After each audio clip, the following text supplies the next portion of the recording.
Hi hello welcome to my channel cravings. ఈరోజు నేను నోరూరించే రవ్వ లడ్డు ఎలా తయారు చేయాలో చేసి చూపిస్తాను.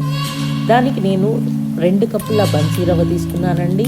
1 కప్పుకి 1 కప్పు షుగర్ మెజర్మెంట్ తీసుకున్నానండి నేను. అలాగే మీరు కూడా సేమ్ మెజర్మెంట్ తీసుకోండి. అలాగే నేను ఈ షుగర్ని మిక్సీ పట్టి పౌడర్ చేసి పెట్టుకున్నాను. బాదం, కాజు, ఎండు ద్రాక్ష తీసుకున్నాను. అలాగే కొబ్బరి కూడా, పచ్చి కొబ్బరి తీసుకున్నానండి. అలాగే ఒక బాండీ తీసుకొని దానిలో రవ్వ వేసుకొని మనం నెయ్యి యాడ్ చేసుకుంటూ దీన్ని ఫ్రై చేస్తూ ఉండాలండి. ఫ్రై అవ్వడానికి చాలా టైం పడుతుంది. అలాగే నేను నెయ్యిలో కాజు, బాదం, ఎండు ద్రాక్షను ఇలా నేను ఫ్రై చేసి పెట్టుకున్నానండి. చూసారా, రవ్వ చూడండి ఎలా బ్రౌన్ కలర్లోకి వచ్చేస్తుందో.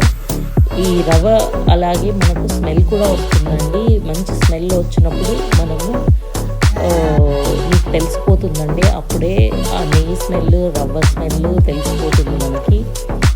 తర్వాత మనము దీంట్లోకి ఆ పౌడర్ ఫామ్లో ఉన్న షుగర్ని యాడ్ చేస్తున్నానండి. మీరు షుగర్ని యాడ్ చేస్తూ కలుపుతూ ఉండాలి. దీనిలోకి నేను మిల్క్ తీసుకుంటున్నానండి. మిల్క్ చాలా జాగ్రత్తగా యాడ్ చేయండి. మీరు చూస్తూ యాడ్ చేసుకోవాలి, లేదంటే లూజ్ అయిపోతే మళ్ళీ లడ్డు రావడం చాలా కష్టమైపోతుంది.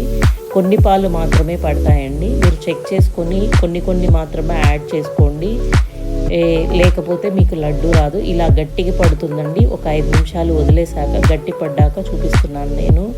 చూడండి, మనకు లడ్డు అవుతుందో లేదో చెక్ చేస్తున్నాను నేను. లడ్డు అవుతుంది ఇప్పుడు. సో మేము ఇలా లడ్డూలు కట్టామండి. ఇలా లడ్డు కట్టిన తర్వాత మీకు ఇలా వస్తాయండి. చూసారా ఎంత బాగున్నాయో. నోరూరించే రవ్వ లడ్డు ఇలా వస్తుందండి. చూడండి ఎంత బాగుందో. Thank you for watching. Please subscribe my channel.